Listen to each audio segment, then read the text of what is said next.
Good afternoon and welcome. My name is Drea Douglas. I'm the Learning Coordinator at the North Bend Public Library. And this afternoon, we are having an anniversary party for the Hubble Space Telescope. And welcome. Thank you for coming. We're going to hear from Dr. Aaron Coyner at Southwest Oregon Community College. Dr. Coyner, along with being an astrophysicist, is a solar system ambassador, so named by NASA and JPL, and we are very happy to have him with us here today. And we're happy to have all of you as well. Dr. Coyner, please take it away. All right. This is going to be one of my more kind of fun, laid back talks, because this is actually just kind of a celebration more than it is. It'll be informative. We'll talk about a lot of the stuff that Hubble has helped us learn, but you'll get to see a lot of things in terms of just admiring some of the pictures that Hubble has provided us over the last 3 decades, what that has told us about scientifically. We'll look at some of the key events. We'll look at just its overall impact. And then at the end, after I get done ranting for a little bit, we'll open the floor to questions that, for those of you that may be so inclined. Please, if you can, during the presentation, keep the microphone muted. And then at the end, if you have a question, Zoom has a thing where you can virtually raise your hand. And Drea, you're in charge enough to be able to monitor the hands so that if I have questions, please let me know, because otherwise I will drone on incessantly, as we know. I'll keep an eye on the chat. The title of the talk is sort of Landmark Discoveries from the Expanding Universe, Hubble Space Telescope at 30. Part of the reason that Hubble is named what it is because of the fact that it was named after an astronomer, Edwin Hubble, that we'll get to in a minute, who one of his main claims to astronomical fame is projecting that the universe is actually expanding, and then from observations made of distant galaxies, he was able to discover that the universe is actually pushing away. Galaxies in the universe, as they get further out, are actually pushing further away than us. So if you think about that on a scale, just on a practical scale, because if I get into astronomical numbers, people's minds get blown and I need duct tape. But if we think about it on just a regular scale, think about a balloon. Take a balloon, don't blow it up, and you can do this experiment at home after we're done. Take a balloon, don't blow it up, and just take a marker of some kind, or a crayon, or a dry erase marker or something, and just put a dot on the balloon, sort of in the center of the balloon, and then put dots next to it, not right next to it, but with some distance in between, so you can kind of see what the effect is. And then once you've got a few dots on there, imagine all of those dots are individual galaxies, and then blow the balloon up. As you blow the balloon up, the balloon takes up more space, and there's more volume in the balloon, and those dots will actually get further apart. Another example for those that like to bake, or to think of like raisin bread or chocolate chip cookies, and it works kind of the same way. The chocolate chips are all in sort of the dough squares, but then as the bread rises, or as the cookie expands, the chocolate chips get further separated out. And it's the same sort of thing with galaxies, just on a much larger galactic distance scale. So Hubble Space Telescope is a joint venture between NASA and the European Space Agency. This was one of the major projects that both major space agencies, at least in North America and in Europe, could agree on. It was launched April 24th, 1990, which is why we're having this talk today. And it's made a number of discoveries to revolutionize astronomy and the physics of the cosmos from our own solar system out. It's given us all kinds of close-up views of our solar system. It's let us look at storms on other planets and how they evolve over time. It's given us a clearer understanding of how stars are even formed through nebula observations. It's looked at galactic observations that has given us insights into dark matter and black holes. Other key observations, one of which is dark energy, which makes no sense to 99% of the world. And if it makes sense to anybody, it really shouldn't. I'll talk a little bit about dark energy at the end because it's a fun concept, but how to quantify it becomes a trick. We'll see if the video might come up, and it may not actually play, but there is a video in there if I go back to it of the actual launch itself. And as we go to the launch, and you may actually hear it, I'm going to let the rocket explode for a minute.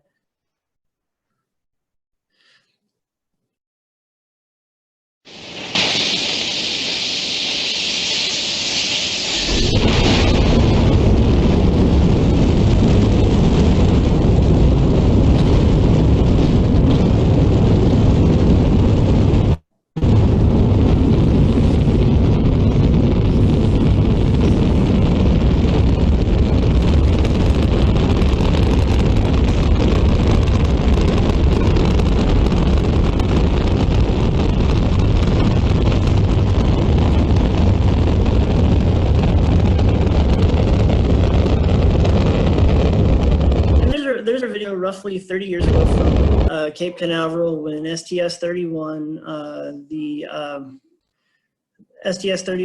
the Spatial Discovery, launched with the original configuration of the Hubble Space Telescope in its cargo bay. That was the launch day, and it was actually put into orbit shortly thereafter.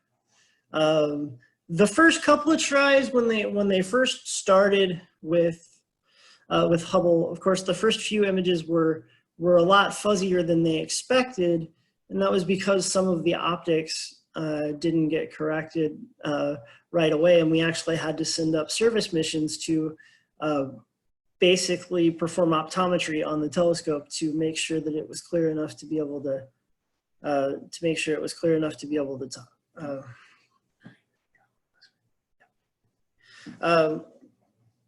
had to make sure that the optics on the telescope were working. We could get much clearer images with the filters in the different cameras.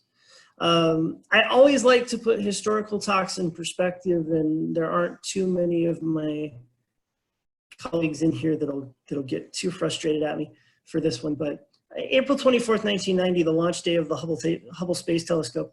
I'm sitting in a classroom in 3rd grade in Broken Arrow, Oklahoma.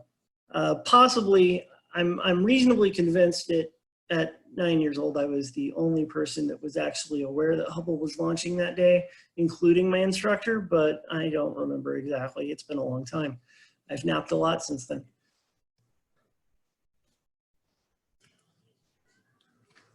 Okay. This way. Why do we name it Hubble? Well, it's named after Edwin P. Hubble, the famous astronomer, not to be confused with Carl Hubble, the famous old-time baseball player. He was born in 1889 in Missouri. He died in 1953. Observational astronomer, typically did a lot of his work at the Mount Wilson Observatory in California.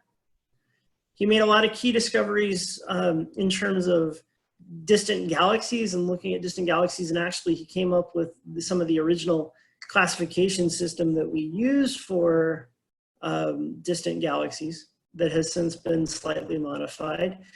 And he was the first to actually notice that galaxies were expanding away from us and that the universe itself was expanding. And he proposed that there was a value of what's called the Hubble constant, which was a certain basically distance per unit time per essentially distance away from the per distance away from the Earth and away from the Milky Way galaxy that sort of explained the actual expansion of the universe. Now, later studies, since it is 67 years since his passing, and we've had a lot of technological advancements and further study of these things and clearer and more precise observations, we discovered that this Hubble constant may not be as constant as we think it is. And that'll get into some of the later stuff. Hubble was designed as essentially one of 4 great observatories. There's the Hubble Space Telescope, there's the Compton Gamma Ray Observatory, the Spitzer Space Telescope, which was actually originally called the Space Infrared Telescope Facility, but they renamed it to Spitzer because it was named after someone after we launched it, and it was easier to honestly easier to refer to than just calling it CERTIF all the time. So it became Spitzer. And the other one, the 4th one, is an X-ray observatory known as Chandra. Hubble does most of its observations in the optical range, so in visible light. Gamma ray observatory, Compton Gamma Ray Observatory, of course, observes in high energy gamma rays. The Chandra X-ray Observatory will observe things in X-rays, and Spitzer, as I mentioned, is the infrared. So we're looking at the high energies, the visible light energies, and also the infrared energies. We don't have a radio telescope from space. We don't actually need one because typically the radio waves can be picked up on the ground through places like Owens Valley and the VLA in New Mexico and Arecibo and various other radio dish arrays that we can use for radio astronomy. So we have the radio end of the spectrum covered from ground, but one of the reasons we have the 4 main great observatories is there's a lot of information to be gained in all of those wavelength sets we can't necessarily gain from the ground. Because when you're doing ground-based observations, you have to worry about things like weather, i.e. if we tried to go outside and look at anything today, it would be pretty much washed out and there wouldn't really be any quality observations to be made. B, there are certain wavelengths that just don't penetrate the atmosphere. So some of the best ground-based observatories in the world are in places like Chile and in places like Mauna Kea, which is one of the tallest mountains on Hawaii, that's actually at a height of about 14,000 or 15,000 feet, which puts it above the cloud level to where you're actually looking down at the clouds when you're doing your observations. So the idea is to get above the clouds and get above the atmosphere enough that none of those atmospheric effects kick in. And one of the ways to do that is to send up a telescope into space. It's a much more complicated process than that because it's because of course you have to launch the telescope, you have to get it into orbit, and you have to get it stable enough that you can point it at what you actually want to look at, knowing that it's in orbit around a giant rock floating in space that's in orbit around a medium-sized star that's in orbit around a bunch of other things. So there's a lot of orbital calculations to get up there. I promised this would be kid-friendly, so we're not going to do 4-dimensional tensor math during this talk. You can thank me later. So Hubble is known best for its perspectives. And the background that I have here, I always use this image when I talk about Hubble, and it's one of my favorites. It's from the Eagle Nebula. It's called the Pillars of Creation. And on the office computer in my cube this is actually the background of most of my windows, just because I appreciate this picture so much, because it not only gives us an idea of where we come from, but it also gives us an idea of how the cycle starts. All of these things everything is a cycle, and Carl Sagan said it best, and Neil deGrasse Tyson quotes all the time from it, but we are all made of star stuff, and most of that comes from the idea of stellar evolution. We know that stars can die, and we know that stars can die in rather explosive and rather fantastic ways.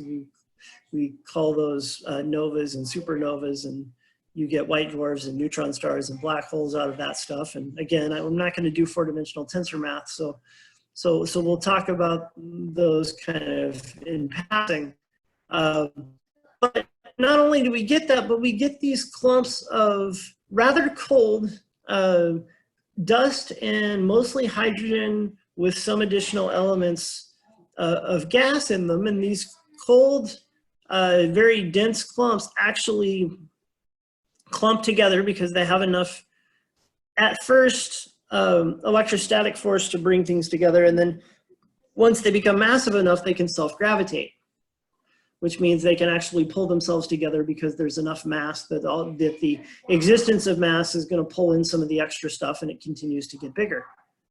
Eventually, it gets massive enough that the center of the cloud, or one of the more dense clumps in the cloud, can become dense enough that the center of it will actually reach a temperature hot enough to begin fusion and actually turn on as a star. So what we're seeing here in these clouds, you'll see the sort of the brighter stars kind of in the background are background stars, but within the pillars themselves, you see a few of these small reddish lights. These are actually protostars that are starting to form from inside those pillars. So we're seeing sort of the birth of stellar nebulae within the Eagle Nebula itself, and we're seeing the birth of new stars and essentially new solar systems or new planetary systems. And we say that with some confidence because of the further study of exoplanets. We've basically gotten to the point where mathematically and statistically speaking, it's likely that about 95% or 95 to 99% of stars in our galaxy and presumably in other galaxies have planets around them. So we anticipate that there are actually not only several stars being formed in this picture, but the predecessors of several planetary systems.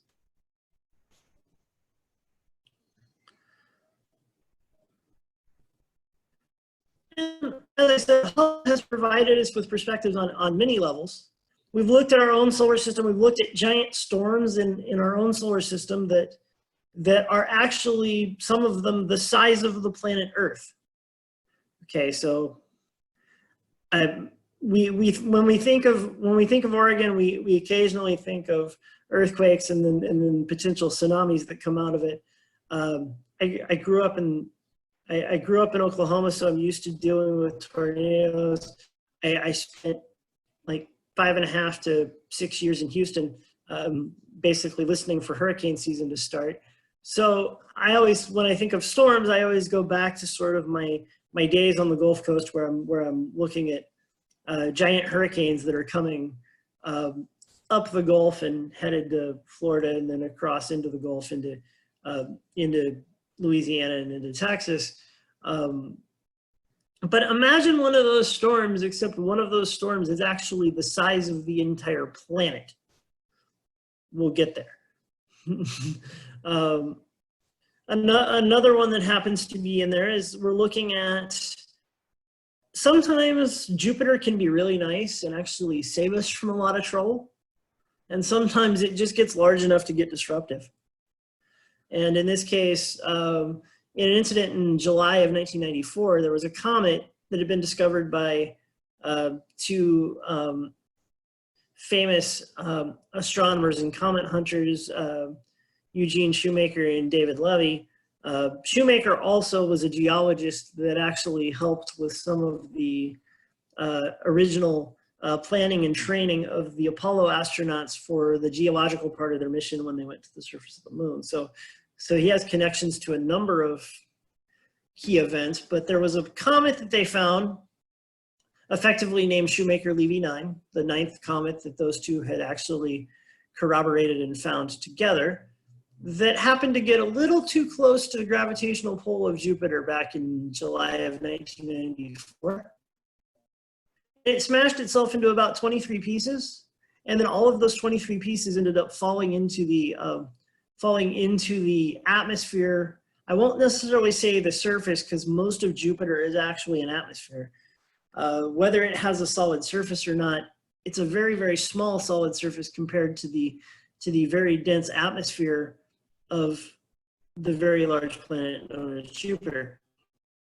So we'll see a bit of a comet explosion. We can find more about chemical composition of things. We can start looking for things like water. We can start looking for things like hydrogen and magnesium and any number of other elements in our observations. Most of those are done not only with Hubble, but done as companion observations with others of the great observatories like thirtieth or Spitzer and Chandra, as well as Compton while it was up, and some radio information from the ground. We've also done extensive studies with Hubble on Pluto and the Kuiper Belt objects, which kind of led the groundwork. Even though the mission was already being planned, some of the Hubble observations of Pluto and the Kuiper Belt have helped to sort of shape the science of the New Horizons mission, which is currently out investigating objects in the Kuiper Belt after passing by our dear friend Pluto a few years ago. I mentioned planet formation, I mentioned exoplanets, and we also talked a little bit in this picture about star formation. So we learn a lot about the processes that govern the universe. We're not necessarily learning a whole lot of, we learn some information about the cosmology and about how everything behaves from sort of as far back as we can trace it. I'm not a scientist that's capable to go all the way back to the beginning, because honestly, we can go back and we can trace it to a certain time before the Big Bang, but then after that, or a certain time after the Big Bang, but we can't actually get all the way to the Big Bang or anything that may have been a predecessor to that, because we just don't have the observations, nor do we have the time. And then cosmology, we start talking about dark matter, dark energy. How does that affect our galaxy, the other galaxies, and how does that affect the universe altogether? So I talked about giant storms on the solar system to begin with. The one I was referring to that was the size of the Earth is the Great Red Spot of Jupiter. And our Hubble observations have actually shown that over the course of several years, that storm is actually getting smaller. It means it's less larger than the Earth than it used to be. It's still about the same size as the Earth. And it may in fact get smaller, but then it may also be cyclical and actually start churning back up again. It is a fairly consistent storm in that it's there. It just happens to pass through sort of that, that sort of mid-equatorial band in Jupiter's atmosphere. And you'll notice Jupiter, when you actually look at Jupiter through a telescope, if you get a large enough light collection, that's not actually false color. The bands actually do represent colors like that. You actually see the different colors as it goes through, and that represents different chemical elements within the atmosphere of Jupiter itself. Jupiter's not the only one with a storm. There's a sort of hexagonal storm that's on the south pole of Saturn called Queen Anne Spot. And then Neptune, and this one's a little harder to see just because of the picture involved, and also the quality from the distance. But Neptune has one called the Great Dark Spot. And I'm sorry, we astronomers are not as creative with names as we probably should be, but the Great Dark Spot, Neptune is essentially blue because most of its atmosphere is methane, and that's the color that methane typically reflects, at least, so that we see mostly blue. But we do see some darker regions that are storms, and we see sort of the darker storm against the background of the lighter blue. And as time passes and as different observations are made, and this is showing observations from September of 2015, May of 2016, October of 2016, and then October of 2017, you're starting to see that the Great Dark Spot is also going through a dimming phase. Is also going through a dimming phase on Neptune.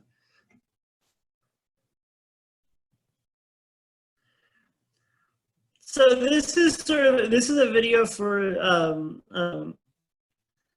showing sort of a computer simulation of what Shoemaker-Levy 9 colliding with Jupiter was like. There are some longer form discussions of this on YouTube and on various other platforms, because this did make national news when it was happening. At this point, I'm 13 years old. I have a bunch of telescopes, and I'm trying to go out and watch Jupiter every night to see if I can actually see any of this stuff. But this is kind of what the actual impact started to look like. Music added in post by my friends at Goddard.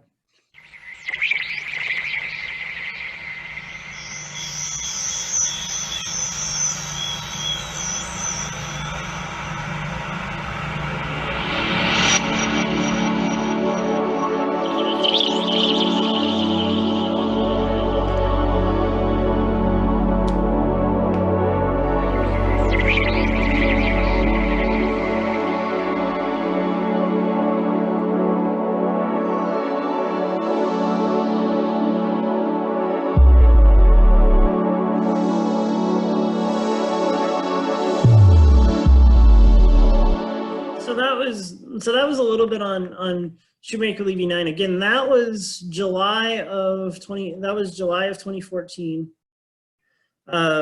It actually broke into 23 different parts, and they were conveniently named, again, because astronomers are extremely creative with their naming. There was the A fragment all the way through to the W fragment. And they were all sort of different sizes. Some of them roughly the size of a school bus, some of them slightly larger, some of them slightly smaller. And some of the larger fragments you could actually see left scars in the Jovian atmosphere for a good 6 months before the cloud circulation actually allowed the debris to actually filter through. Now Jupiter is not only a good observing target for Hubble because of randomly catching comets and letting us watch comets fall into things, although that is actually pretty cool.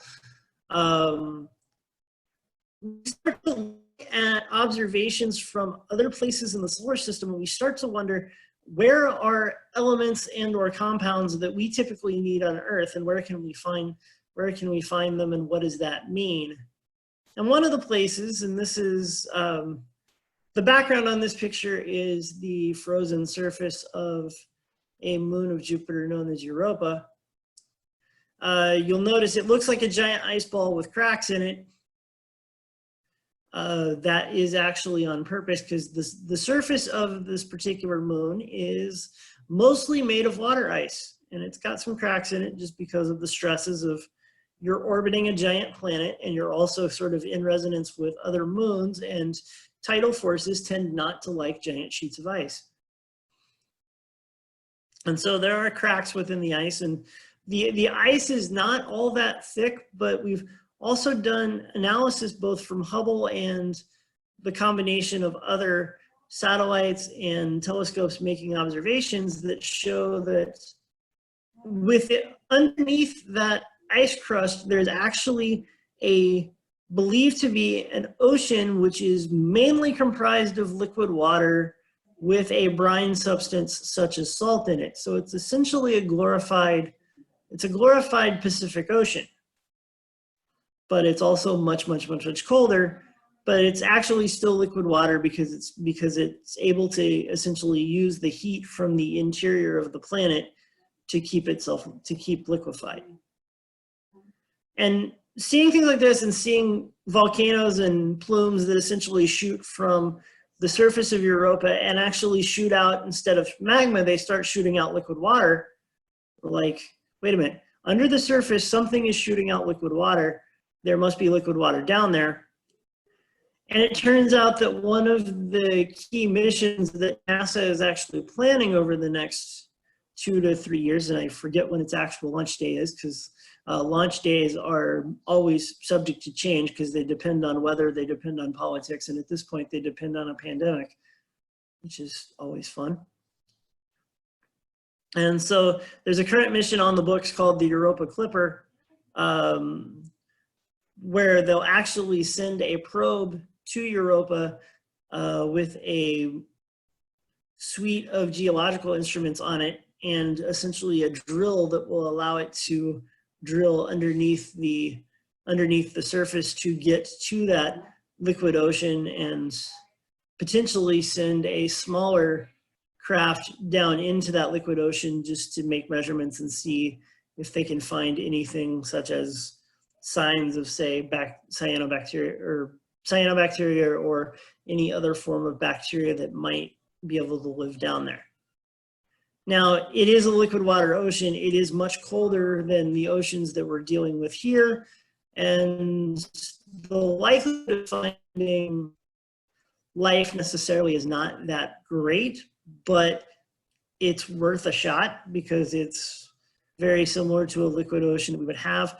I think in most of the discussions that I've heard from people at various talks that I've gone to talking about Europa Clipper, a lot of if there is potential for life, it is more likely to be things like the extremophiles we see on Earth that are like the bacteria and other small organisms that can live in thermal volcano vents and basically exist off of sulfur at very high temperatures or very low temperatures. So they don't actually deal with the sunlight and the oxygen and everything else that most of our ecosystem that we're used to actually behaves on.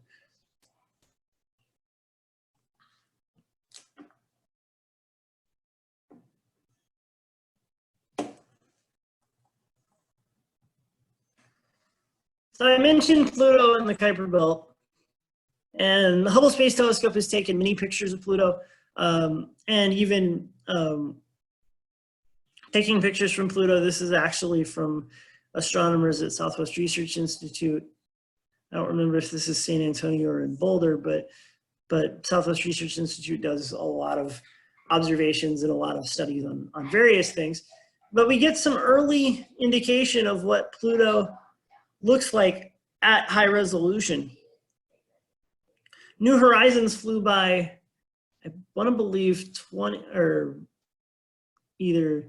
I believe it was summer of 2016. It was either 2015 or 2016, I lose track. And when we flew by, we actually got an up-close image of Pluto that actually has better resolution than this.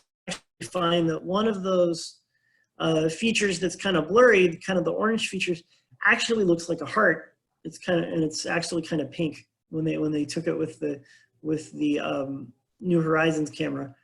But we saw a lot of information about Pluto, and this is where things get a little hectic.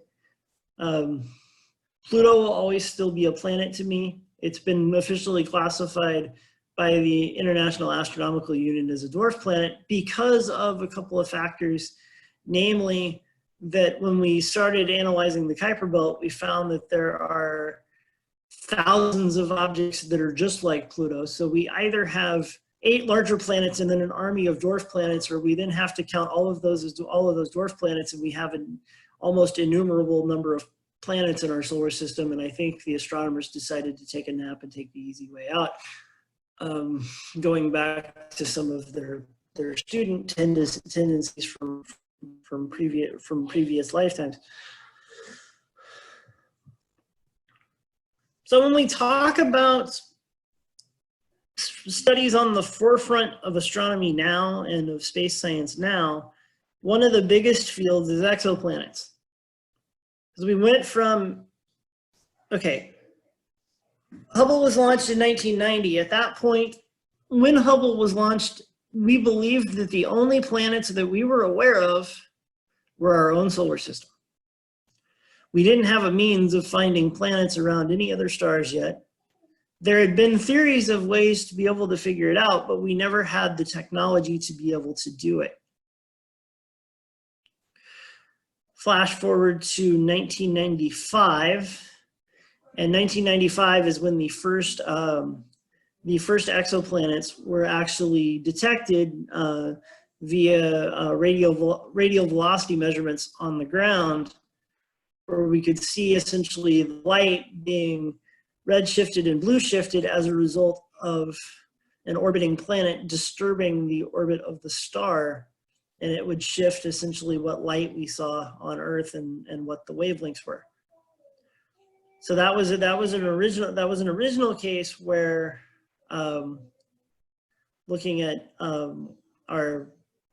looking at our data, we could see them from the ground, but we could only detect really hot, really close in, really large planets that way.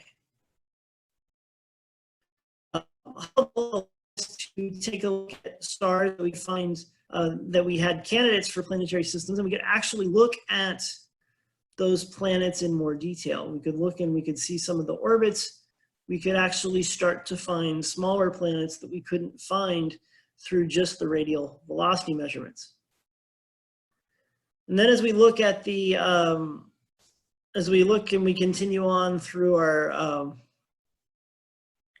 once we found more planets, we could actually do more studies on them because we could actually observe them in better detail, look at spectra, and in combining observations from all 4 of the great observatories, we could actually start to look for elemental and composite and molecular signatures of various things. So things from different molecules like magnesium, helium, to all the way out to water. And we could start to look for things that we would need, like water and carbon dioxide, for planets to be in the habitable zone. I'm not going to go into detail on what the habitable zone is. I do recommend, if you are currently stuck at home like most of the rest of us, there was a great talk that was given at SWAC in March before we went into quarantine land, where Dr. David Alexander from Rice University came in and talked about what is necessary for a planet to be in the habitable zone and how would we determine whether an exoplanet would be habitable or not. I strongly recommend, if you're interested in this sort of thing, tuning into that one. You'll get a lot more in-depth information on the exoplanet question. But if we're going to have a Hubble celebration party, my favorite thing to do with a Hubble celebration party is, of course, look at all the wonderful images that we get from Hubble.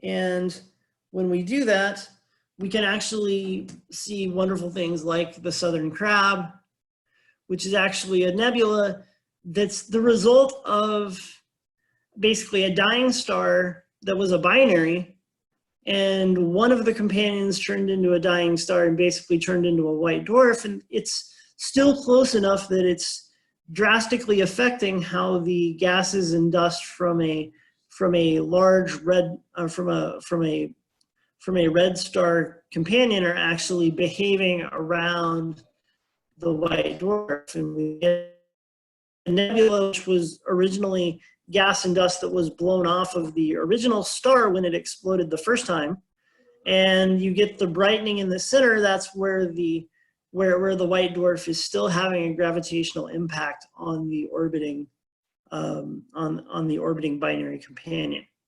And so we end up getting the nice little double helix hourglass in the center of the Southern Crab, which turns into more of a giant hourglass looking nebula. It looks more like a crab than anything else that was defined as a crab.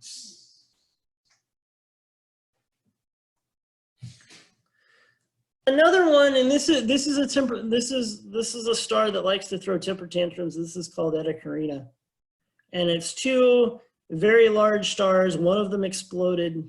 The other one is very, very, very large too, but it's very close. And so the larger companion, so the companion star that hasn't exploded yet, occasionally will feed the other star and will have it continually gain mass by essentially gravitationally removing part of the mass of the other star. But when Eta Carina becomes more massive than it actually needs to be, it explodes again. And so it goes through this cycle of exploding from time to time. And as we look at it, it's very temperamental, but every one of these explosions creates another band of molecular another band of molecules and another set of different elements and different molecules that are involved. And you see the blue and you see the pink. The pink and the red is more, essentially more helium. The blue is actually signs of elemental magnesium that are being removed from the Eta Carina system.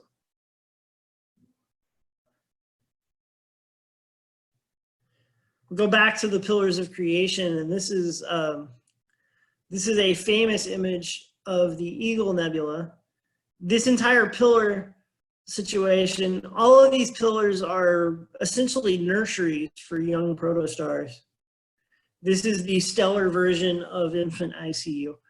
You get protostars, you get protoplanetary disk, and you actually now, because you can see, particularly see the sort of the dimmer red thing in the tip of like the middle column, you actually start to see a visual of the dense molecular clouds starting to heat up and become a protostar. You see evidence of the protostars that are elsewhere in the cloud, but now you're starting to see the disks in the cloud actually form as well. So we're actually getting visual confirmation of this is how stars are actually formed.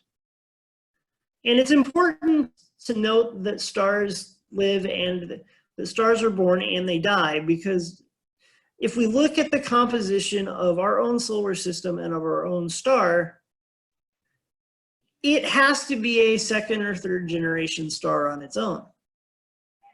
And it makes sense because of the age of our particular star versus the observed age of what's called the observable universe. How far back can we actually look?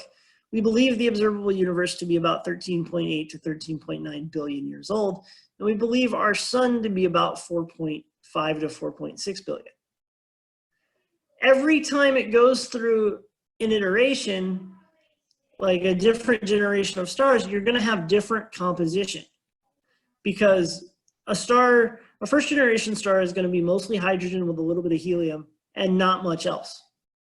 But over the course of its lifetime, it's going to create more carbon, oxygen, nitrogen. If it gets large enough and becomes and is capable of doing supernovas, it'll go all the way up to silicon and iron before exploding and then creating a lot of the other elements above iron through neutron capture processes during the supernova. So as we go further, you get more. So more generations means you get more heavier elements that are very important to our formation of planetary systems. This is another one of my favorite nebula pictures. Again, you'll see kind of the dense, like finger-like structures within the bubble that are essentially those dense molecular clouds where stars are going to form. This is called the Bubble Nebula. And those of you that are paying far too much attention to my video cube in the corner as opposed to the actual presentation will notice that my background for the whole thing, we're floating in space behind, in front of the Bubble Nebula today, just because it felt appropriate.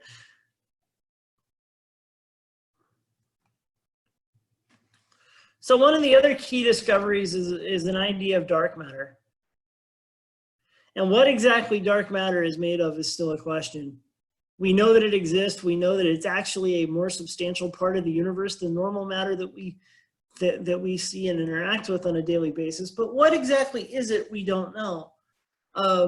Dark matter is matter that has mass but does not interact with electromagnetism, does not interact with light, so we can't see it. It does not emit light, so we can't actually see it that way.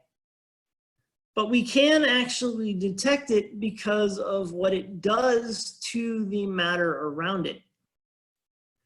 One of the ways that we find a lot of dark matter is we look at how, basically, if we look at a galaxy, we can look at how the things move around the center of the galaxy. And you actually find out that for the amount of actual mass that we can see light-wise, the behavior of the galaxies should not allow them to hold together intact. They should, in theory, spin themselves apart. Because the center would actually, all of the mass that's toward the center and toward the bulge of the galaxy would spin at a much faster rate because it's closer to the center than the stuff on the outside, and eventually it would spin fast enough to rip itself apart. But we don't actually see that because as we get further out, the velocities tend to flatten out. And so we see almost a constant velocity curve further out from the center that actually holds that, essentially that shape into sort of a rigid object. It's like one of the examples that we use for angular momentum in my class is if or angular momentum and just rotation in general of rigid bodies, is if I take a kitchen table or I take something that I can rotate, or I take a turntable and it rotates as a rigid body, then we know that its velocity, its rotational velocity has to be the same for each individual point because that's what keeps it actually stable. If the rotational velocity depended on which point we were looking at, essentially the entire table would disintegrate because the middle would be moving faster than the outside, and it would cause significant distortions and things would crack. Well, we get kind of the same thing if we don't have dark matter to essentially glue everything together.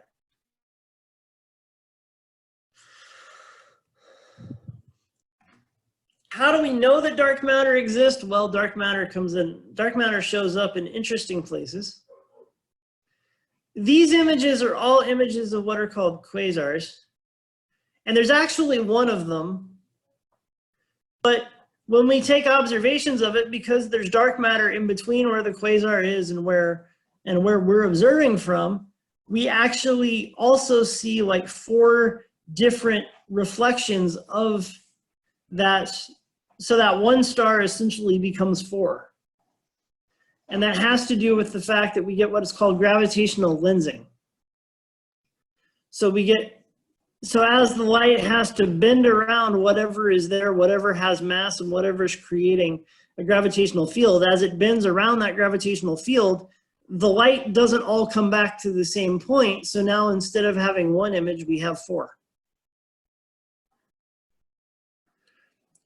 And there's nothing that light would be able, or there's no other sources between the two things that light can pick up. So we know it's not normal, what's called baryonic matter, but we do know that there is enough mass there that it's causing a significant distortion, a significant gravitational field to be able to pull things apart. And so we see multiple different images, and it gives us an idea that there is in fact dark matter there. Dark energy is the fun one, because as we started to use Hubble to analyze the expansion of the universe, since it was named after Hubble, we figured we might as well use it for something that Hubble was named at, was famous for. We actually found out that not only are galaxies that are further away moving away from us quickly, but they seem to be moving away from us quicker the further they get out of the way. So the universe is not only expanding, but it seems to be hurrying up its expansion. And this indicates that instead of it basically blowing up like a balloon and then eventually crunching itself back down, it indicates that the likelihood is that the universe is either flat, which means it will continue to expand until it just stops, or it may in fact be a runaway expansion universe where it just continues to expand and expand and expand. Why, we're not entirely sure. What exactly to classify dark energy as, we're not exactly sure. We do know that later studies that were combined with Hubble from like the Wilkinson microwave anisotropy probe and other observations of the cosmic microwave background to find universe composition actually find that the dark energy is actually a larger percentage of the known universe than everything that we know plus the dark matter. So there's a lot of uncertainty as to what exactly dark energy is, but we know that this effect does exist. And we know that we have observations from multiple telescopes, including Hubble, that show its existence. And we can do that. We can look at what are called Cepheid variable stars, and these are, and we can also look at what are called type 1a supernova, which are typical standard candles for astronomy, because we know essentially how they're supposed to behave. And we actually do find that even standard candles that were formed much earlier in the universal progression than we were, are still experiencing the same sort of acceleration and the same sort of observational acceleration from dark energy. So we're able to use these observations to, again, quantify the existence of dark energy, although we can't qualify exactly what it is yet.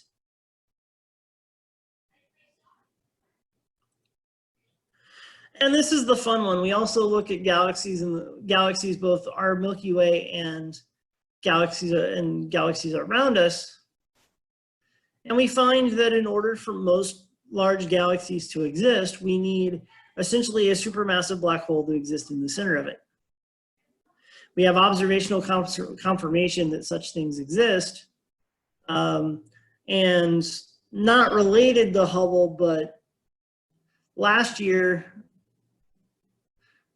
the Event Horizon team, which was a combination of several telescopes across the world, taking ground-based observations in various wavelengths, was able to essentially photograph the first image of the black hole.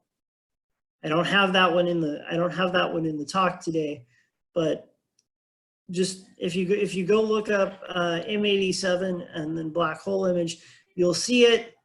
For those of you who are science fiction and fantasy literature people like myself, you'll probably look at it the first couple of times, be convinced you're staring at the Eye of Sauron, and then you'll move on.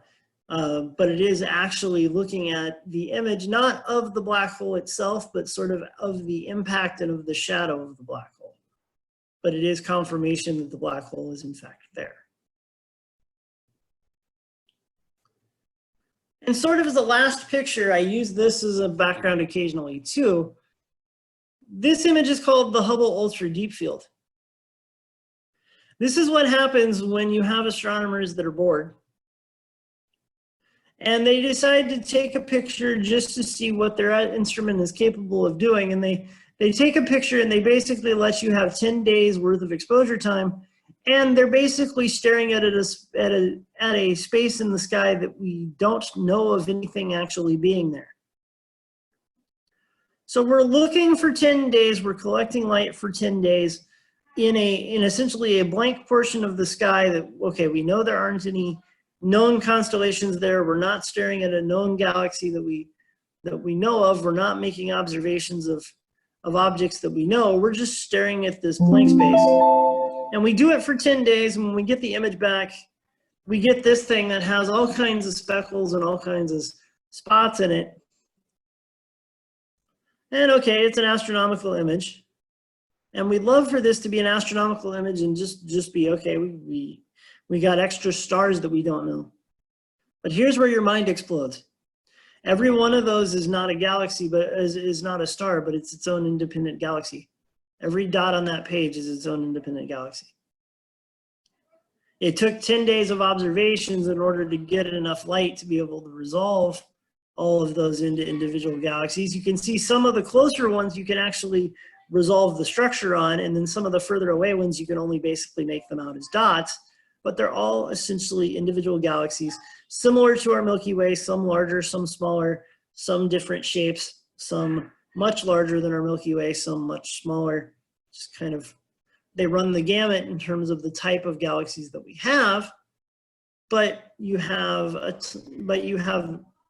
numerous galaxies there, and that was just a 10-minute image on a segment of the sky that we hadn't even looked at before. So that gives you kind of an idea of, if we did this for other portions of the sky where we don't have known things in the way, how many galaxies would we actually be able to find?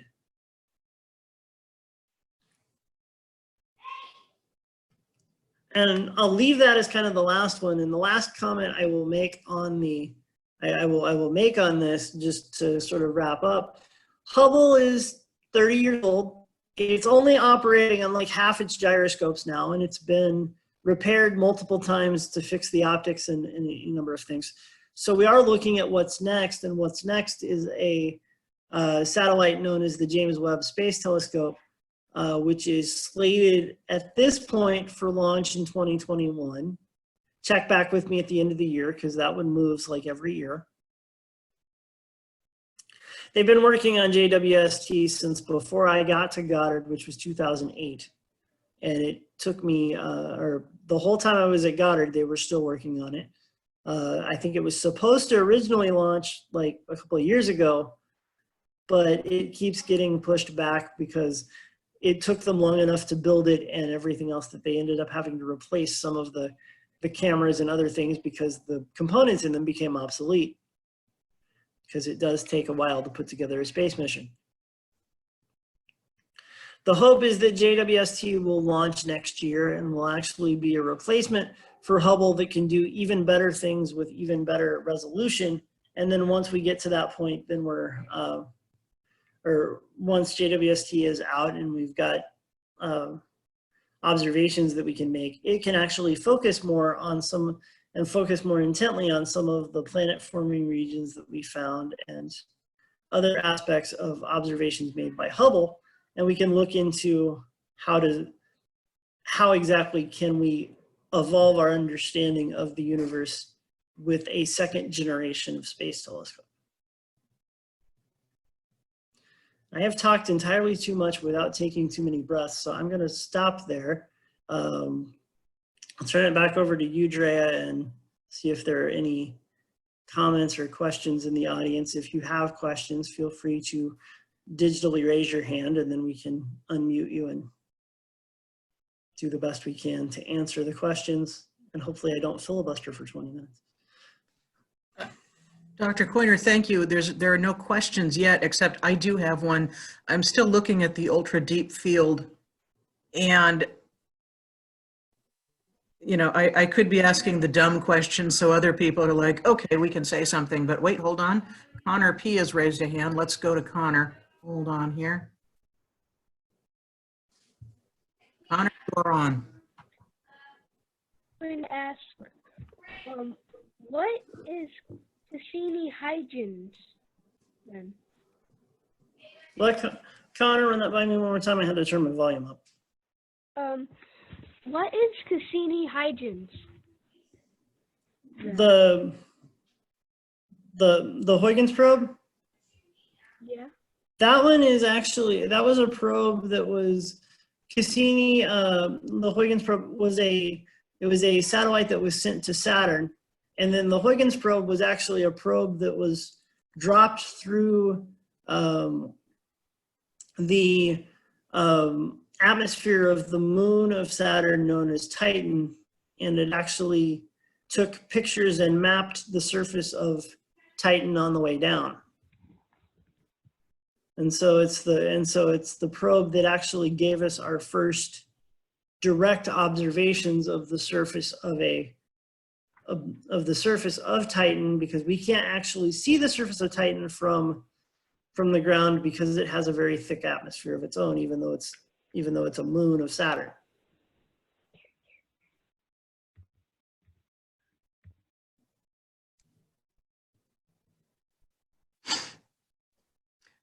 Connor, thanks for the question. Unless someone else asks one, I'm going to throw in mine here, or try to. The Hubble ultra deep field. I could be way off on this, and as I say, if people are like, well, that's a dumb question, I can now ask one. You're welcome. But my concept of the universe was that even though there may be, millions of galaxies, galaxies are still not the majority of the universe. So what we're looking at and saying, okay, these are all galaxies, whether it's a closer one, and so it looks kind of like, look, there's a Milky Way shaped sort of one down in the corner. But no matter what, these are galaxies that we are looking at. Is my observation wrong? Is my concept of this wrong, that actually no, galaxies are pretty much what you're going to find? Yeah, so it's collections of objects as opposed to just individual stars and individual things just out there. I think the best way to put this, and I'm going to defer to another talk that we had at SWAC last year. My friend Dr. Scott Fisher from the University of Oregon put it into perspective. He had an image that was essentially just the image of, well, it was an image of Andromeda because we can't actually get a full like edge on or face on image of the Milky Way because we're in it. You can't leave the galaxy and then take a picture and then send it back. Right. Because we just don't have the capability of doing that. But Andromeda is a very similar galaxy to what we believe our galaxy actually looks like. And in that, you get a galaxy that is 100,000 light years across, and it's basically a spiral galaxy. But within that image, it was about probably a 2,000 by 2,000 pixel image. And to look at the stars and things that we see at night are essentially 1 pixel of that image. And that would be if we looked at just the pixels or just the stars that we can find, if we were to transplant Andromeda to essentially be a proxy for the Milky Way, we'd have 1 pixel of that 2,000 by 2,000 image would be the amount of stars that we can normally see from the ground. Wow. So when we take a picture like the Hubble Deep Field, and you're seeing all of these galaxies that are essentially reduced to points of light like stars, but we know that the galaxies are typically 100,000 to 200,000 light years across. That gives you just an idea of how just expansive the universe is. And none of these galaxies are particularly close to each other. The Milky Way to Andromeda is 2.5 million light years. And that's kind of our neighbor. Yeah. So you start working your way out and you go, wait a minute, there's 14 billion light years worth of space involved. So yeah, you see a lot of these galaxies, but there is also a lot of empty space. So I don't think your perception is necessarily wrong. It's just the fact that with the technology from Hubble, we can see a lot more detail and we can see a lot more of, yes, there is a vast emptiness of space, and it's dotted with these galaxies that are gigantic by our perspective, but they're tiny compared to the universe. Yeah. And that's why I should always preface all of these talks with everyone should bring duct tape, because your brain may explode and you may have to put the pieces back together. Well, I don't see any other questions. Does anyone, seriously, please, anyone have a question?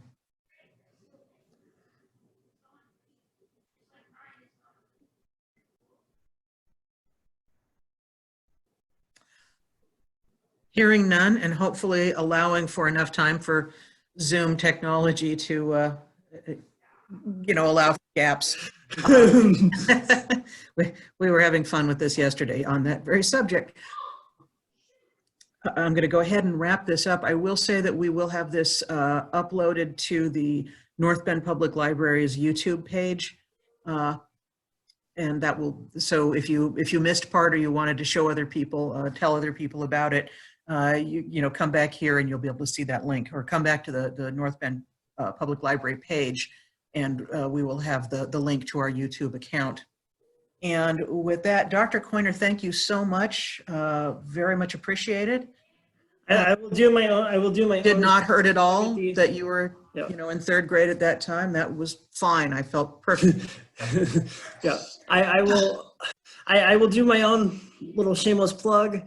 We have student groups that actually work on NASA data through the Oregon Space Grant Consortium. We have student groups that are also doing experimental atmospheric research at SWAC. So when we get back to where we can have students on campus, look for more of those types of events. If you are interested in those sorts of things, or you happen to know students that may be interested in those sorts of things, we're always looking for physics and engineering students that can take part in those, take part in that research, and maybe we can push people from this area to be some of the next generation of science that are looking not only at Hubble data in the archives, but looking at understanding what James Webb Space Telescope is going to tell us and all of the other missions that are in the forefront. We'd love to have students come in, and if we have students that are interested in this sort of field, or we have connections to get to them, you can always have anyone in the community, and students in particular can usually find me on Facebook. Look for Southwestern Oregon Physics and Engineering. That's usually how fast or the fastest way that I respond to things. Or you can email me at just aaron.coyner@socc.edu, and we will try to get you into classes and into research opportunities if this is something that is interesting. Wait. Shameless plug over. And Connor wishes to say thank you for allowing me to learn this. And Connor speaking for all of us on that, Dr. Coyner. Thank you so much for your time. Thank you everyone for coming. And we look forward to seeing you at North Bend Library and seeing you at the campus of Southwestern Oregon. And thank you all. Have a good afternoon. Okay.